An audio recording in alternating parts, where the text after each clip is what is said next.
Assalamualaikum warahmatullahi wabarakatuh. Salam Assalamualaikum sejahtera bagi kita semua. Pemirsa Mawe TV, kembali lagi kami hadir di tengah-tengah Anda dalam acara bincang-bincang redaksi Maiwa TV bersama saya Leo Prianto Wardiana dan Bang Andi Ilham. Topik kali ini masih seputar pilkada. Jadi ini ada salah satu dinamika yang boleh dikatakan mengalami perubahan yang sangat cepat, Bang ya. Ya. Khususnya yang terjadi di partai PDIP. Ya. Khususnya dalam jelang pilkada Pilgub Jakarta, di mana kita ketahui karena sampai momen pengumuman gelombang ketiga ini calon gubernur Anies dan Rano Karno yang semula digadang-gadang dipastikan akan diusung oleh PDIP, namun sampai pengumuman gelombang ketiga ini belum disampaikan dalam pengumuman nama-nama mereka. Ini banyak spekulasi yang bermunculan, Bang. Mungkin kali ini kita akan bahas spekulasi itu. Oke. Sebelum ke situ, saya mulai dulu menjelaskan bahwa kepastian pemberlakuan Undang-Undang 7,5% itu memang sudah terang benderang semenjak KPU sudah ketemu dengan DPRD. Oke. DPR provinsi, DPR khususnya RI. Komisi 2. Ya. Nah, Komisi 2 dalam hal ini ketuanya si Doli menyatakan bahwa Komisi 2 sepakat dengan apa yang akan dirubah dalam yang akan dituangkan dalam PKPU, peraturan KPU, yang menurut Doli akan mengakomodasi seluruh keputusan dari MK, Mahkamah Konstitusi. Kalau keputusan MK berarti kan keputusan 60 dengan 70. 60 itu menyangkut soal ambang batas, 70 soal syarat 30% kepala daerah. Ya. Nah, ini saya kira keputusan ini atau kepastian hukum ini yang akhirnya memberi ruang bagi PDP untuk melakukan semacam pencalonan ulang di sejumlah daerah menyesuaikan dengan undang-undang yang ada. Ya, akhirnya PDIP mendeklarasi beberapa pasangan calon yang notabene dia adalah sendiri. Terutama yang terbaru ya adalah Banten. Yang tadinya tidak cukup kalau dia sendiri. Ya. Dan akhirnya mengusung Airin dan ketua DPC-nya PDIP Banten. Ya.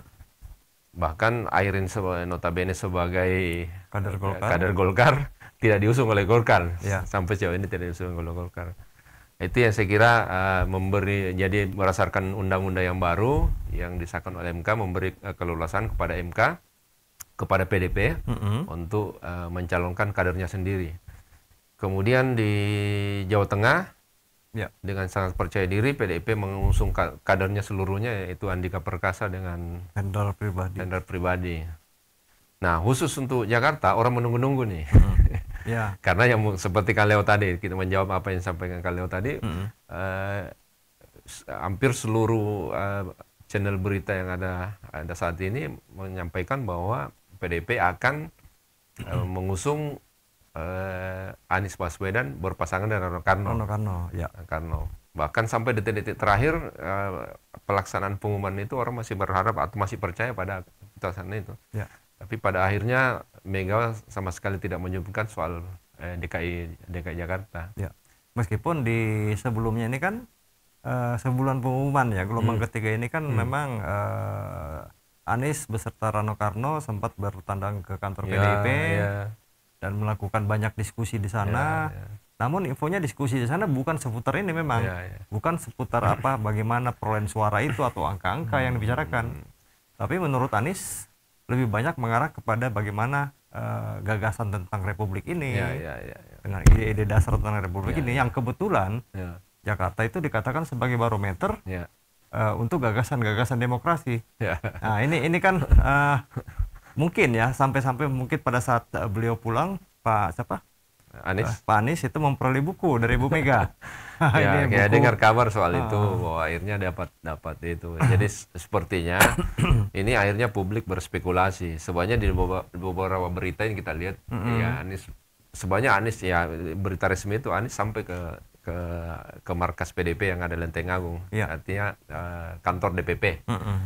Kemudian kabarnya yang kita dapat, dia pulang sebelum selesai pembacaan pengumuman. Berarti saat dia pulang itu mungkin sudah dipastikan tidak ada pencalonan. Betul. Nah, spekulasi berkembang karena kan memang dari awal ya, Megawati sudah memberi sinyal-sinyal sebenarnya, sinyal soal syarat-syarat jika seorang calon ingin dicalonkan oleh PDP.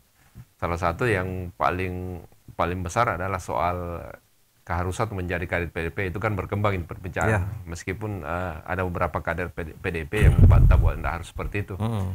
Tapi kalau melihat apa yang disampaikan Mega saat pidato, dia memberi penekanan yang sangat tegas, bahkan keras kepada Airin yang notabene adalah partai kader Golkar.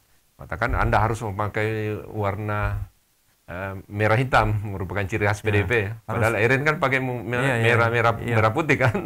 Sebenarnya merahnya sudah ada, jadi diberi tegasan Anda harus ini dengan total ya. Total. Nah, kalau membaca itu sepertinya apa yang terjadi dengan Anies, sepertinya syarat itu yang mungkin tidak ketemu. Sepertinya. Tapi ini kan dugaan kita ya.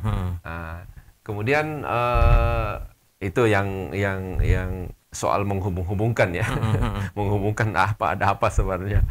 Kemudian ada peristiwa lain yaitu soal demo, ada demo di depan DPP PDP, sejumlah massa yang mengatasnamakan sebagai Ahoker itu sangat dengan mereka berorasi ditemui oleh salah seorang pimpinan DPP yaitu Adiana Pitupulu. Mereka dengan tegas menolak Anies sebagai calon gubernur dan di saat yang sama mengusulkan Ahok sebagai calon gubernur. Ini apakah ini ada hubungannya, kita tentu belum tahu. Itu harus dijawab. Atau pengalih perhatian.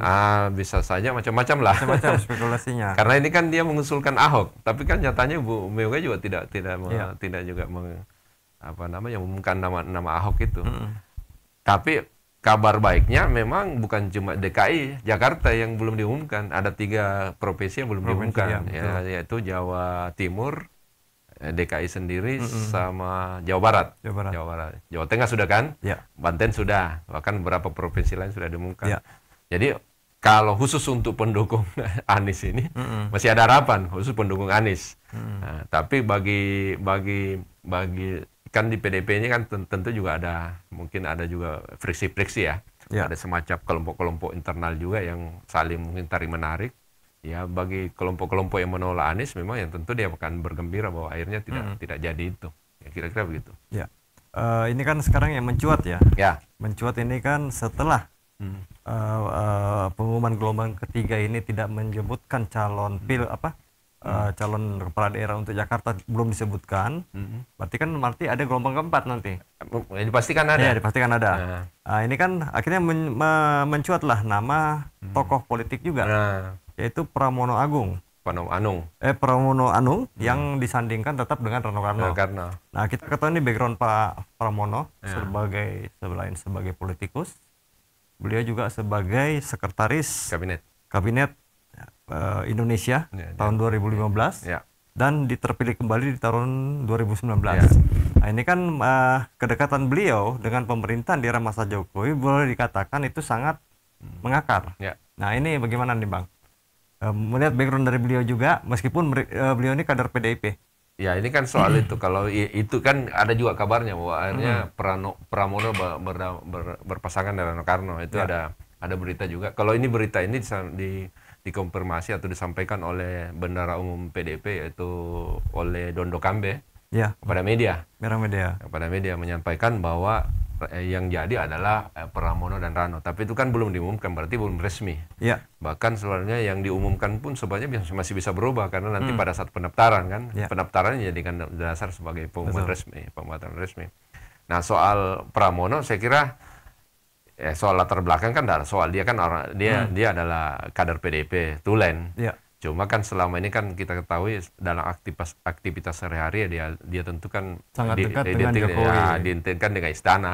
Betul. Kalau ini yang misalnya jadi ya ibarat kata Jokowi bisa dibilang ya udah dapat angin atau menambahnya kan. Ya.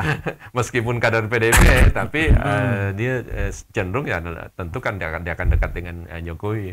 Istilahnya diharapkan tidak terjadi gangguan.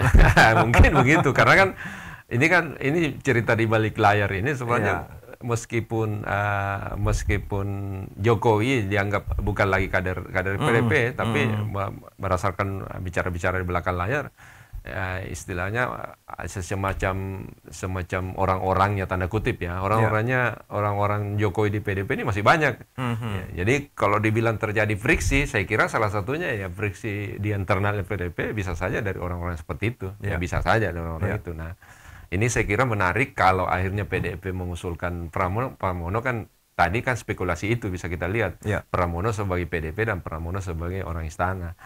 Tapi di luar itu ini ada semacam ya, kita lihat ada semacam kepercayaan diri yang muncul tiba-tiba dari Megawati. Terlihat dari pidatonya juga memang seperti tidak biasa, lebih tegas, lebih keras, bahkan ada bahasa tubuh yang kita lihat bahwa memang percaya dirinya muncul dengan tiba-tiba, khususnya semenjak pengesahan soal 7,5% itu untuk DKI itu, ya artinya sudah tidak tergoyahkan lagi undang-undang itu. Betul.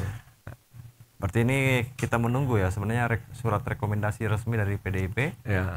Kemungkinan besok akan terbit. Ya, bisa saja rekomendasi tidak perlu diumumkan, bisa saja juga kan. Atau dia mesti umumkan yang 3 itu dalam bagian keempat, atau bahkan tidak diumumkan, langsung mendaftar saja, bisa langsung saja. Mendaftar, ya. Berarti ini segala kemungkinan masih bisa. Masih ada pasti dinamika politik lagi setelah ini ya.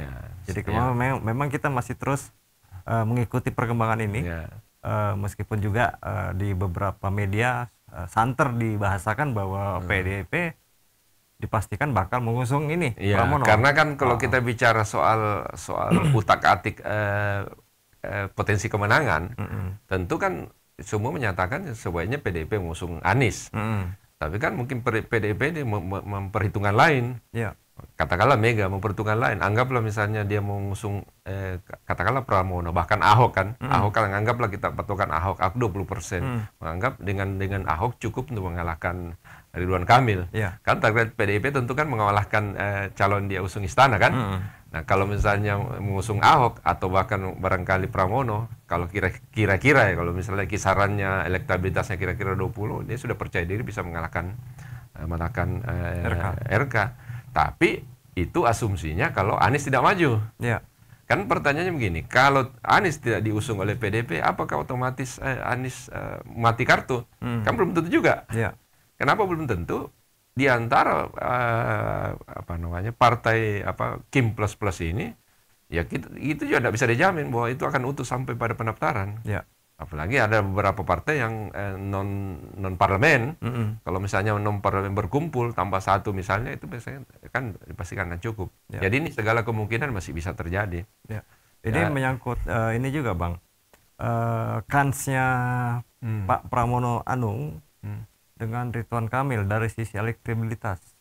Nah, ini seperti apa? Kalau misalnya terjadi ini kan belum disurvei. Kalau survei, tapi kalau berdasarkan perasaan saja, saya kira Pramono Anung itu saya kira tinggi. Apalagi berpasangan Rano Karno. Kenapa?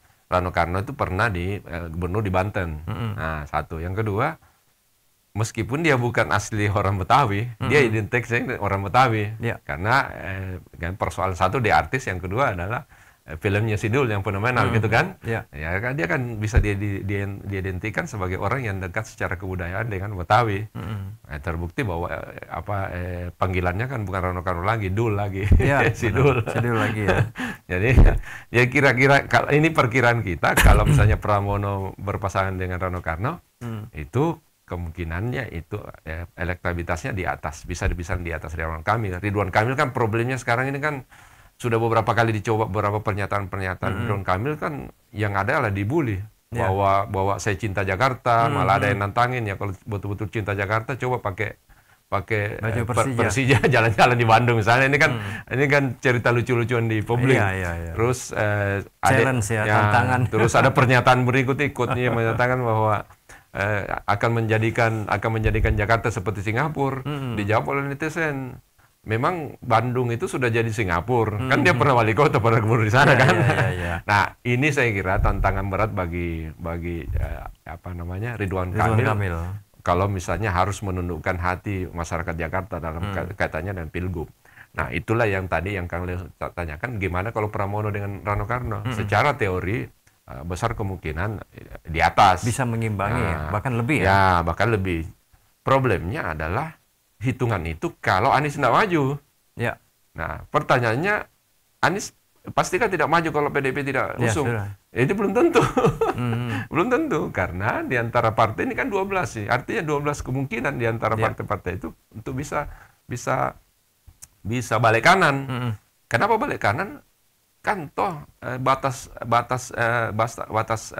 maksimal usungan kan 7,5%. 7,5% artinya mudah sekali bagi partai-partai untuk bisa keluar. Karena yang sudah pasti 8%, 7,5% kan ada 8 partai yang ada di DKI itu. Belum yang kecil-kecil kalau bergabung.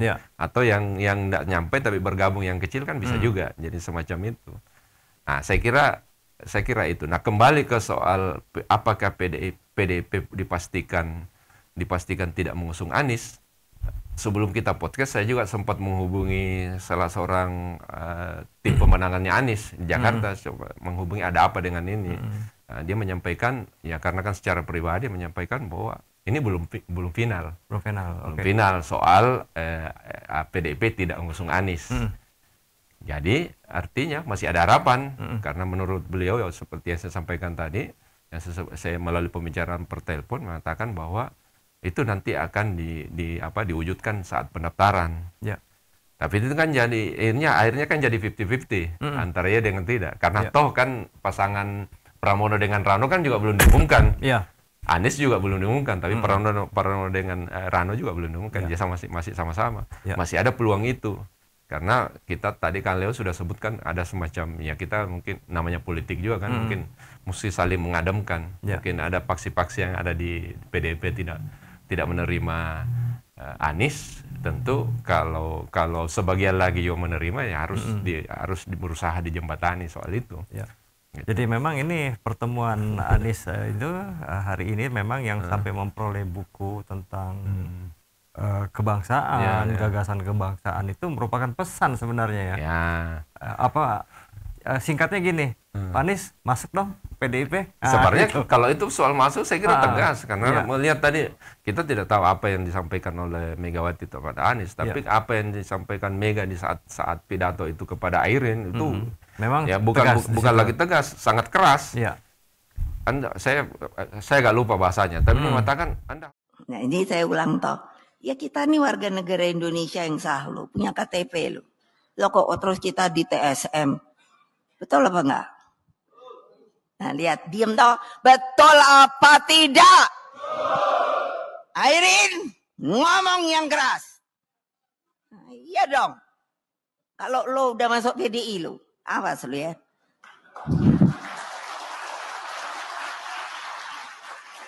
Loh.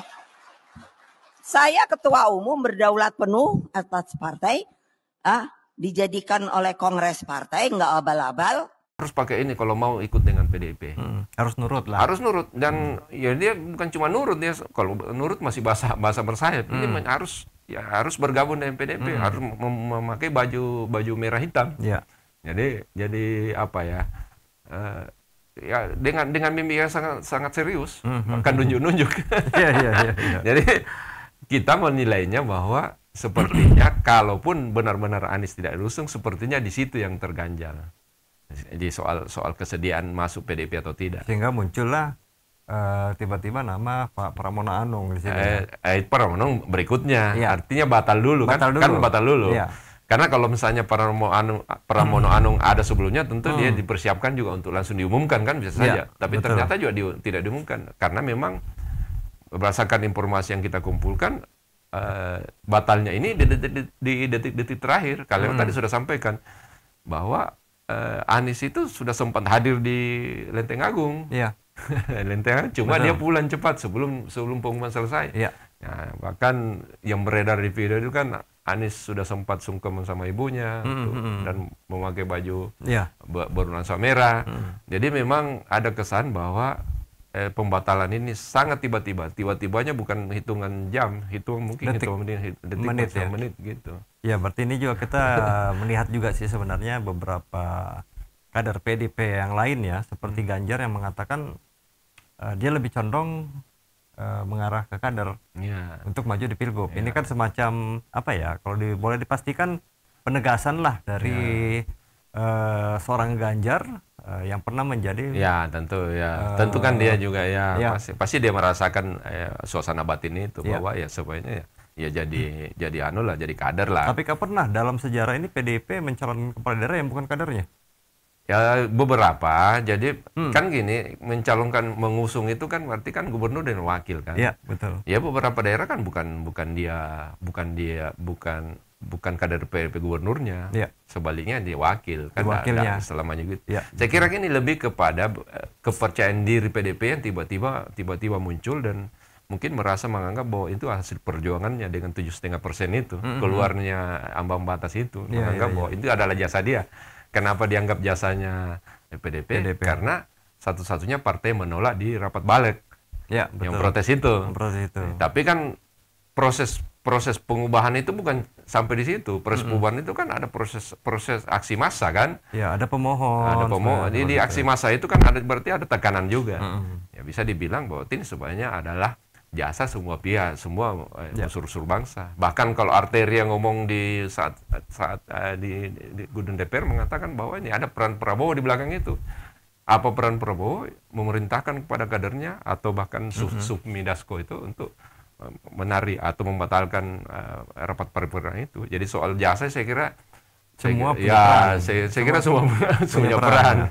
Ya itu kan membuktikan bahwa yang hadir saja kan boleh dikatakan cuma sepertiganya ya hadir. Berarti kan bukan cuma PDP yang tidak hadir. Kalau cuma PDP yang tidak hadir kan dipastikan bahwa itu quorum. Nah, yang kita dapat kabar bahwa Gerindra pun cuma 10 orang yang hadir ketika itu kan. Nah, artinya bahwa ini kalau jasa soal 7,5%, saya kira semua komponen bangsa, kita tidak boleh melupakan jasanya mahasiswa, jasanya anak-anak STM, jasanya artis, akademisi, semua komponen bangsa. Tentu termasuk PDP yang punya peran besar. Saya kira di situ lebih penekanannya ke situ, bahwa ada semacam kepercayaan diri yang tinggi yang muncul, yang kita baca ya. Bahwa benar atau tidak tentu kan hanya Megawati yang bisa menjawab. Bahwa ada semacam kepercayaan tinggi, akhirnya merasa bahwa saya bisa mengusung sendiri. Buktinya di Jawa Tengah itu ya, memang Jawa Tengah kan memang basisnya PDP. Buktinya dua-duanya, gubernur dan wakil gubernurnya adalah kader PDP. Nah, kalau misalnya Pramono dengan Rano, berarti kan dua-duanya kader PDP, sama sekali tidak Ya karena per hari ini memang untuk Jakarta memang tidak ada partai lain di luar Q++ itu kan. Ya, betul. Hanya PDP sendiri. Tentu alasan itu yang membuat dia. Tapi kan kalau mengacu pada latar belakang Anies kan juga bukan berlatar belakang partai. Jadi sebenarnya harusnya tidak ada soal. Ya. Ini juga melihat ya dari yang disampaikan Bu Mega itu menyangkut kandidat pemimpin. Yang diusung partainya itu beliau menekankan harus memiliki karakter kuat, cerdas, dan berjiwa nasionalisme yang tinggi.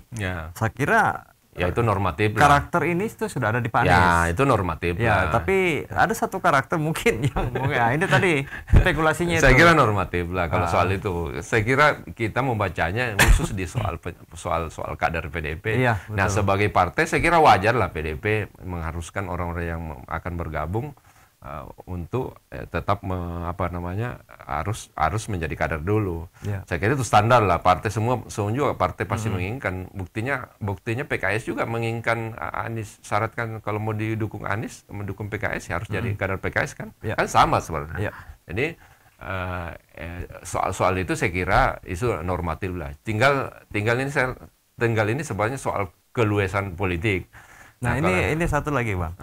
Ini menyangkut kader ya. Istilahnya Mega itu lebih menekankan kader yang maju.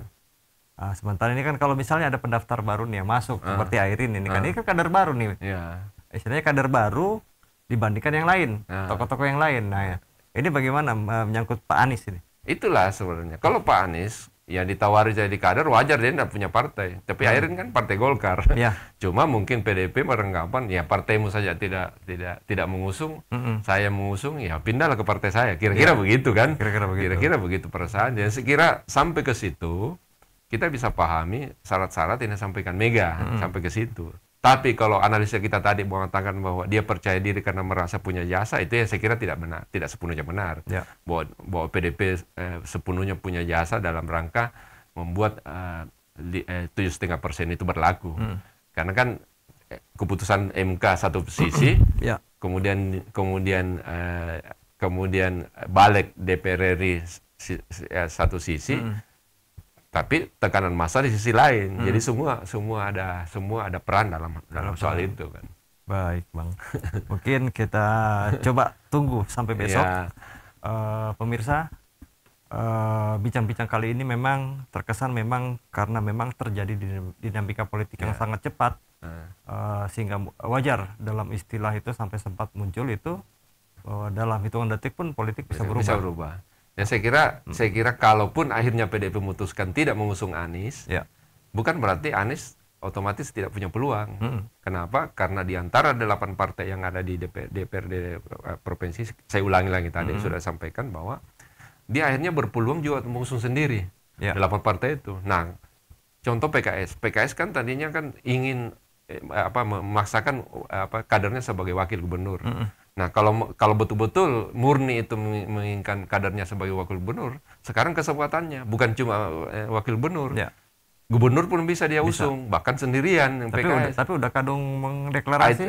Itu kan ya semua juga bisa berubah. Kalau di politik itu semua bisa berubah. Berarti ada konsekuensi. Ya, kecuali kalau misalnya PKS itu sudah terlanjur tersandra ya. Karena anggaplah sekarang PKS misalnya sudah terlanjur masuk kaki jomblo satu tidak bisa lepas, itu yang susah, sudah masuk lumpur hidup misalnya kan. Istilahnya kakinya udah masuk dua-dua lah. Mungkin masuk dua-duanya, jadi nariknya udah susah.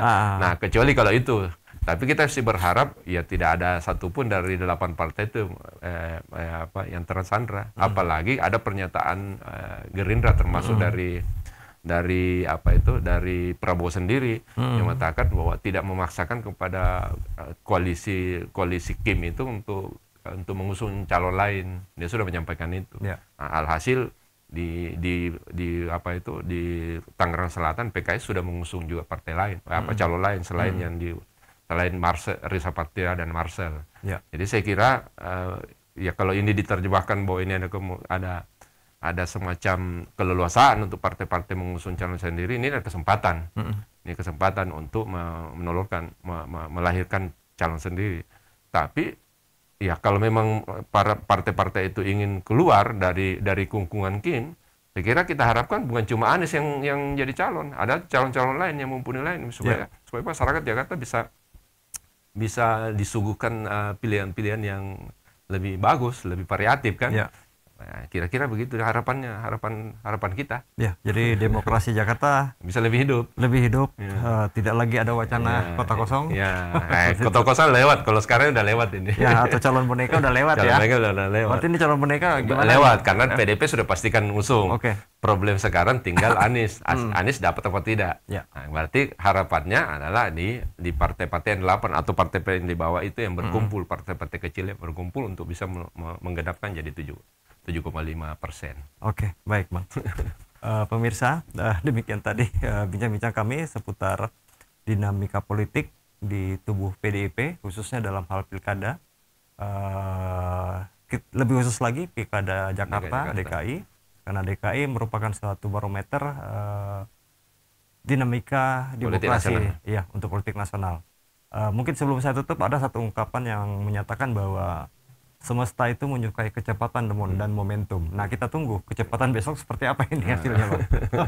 Baik, pemirsa. Saya Leo Prianto Wardiana dan Bang Andi Durham. Mohon pamit dari hadapan pemirsa. Wassalamualaikum warahmatullahi wabarakatuh. Waalaikumsalam.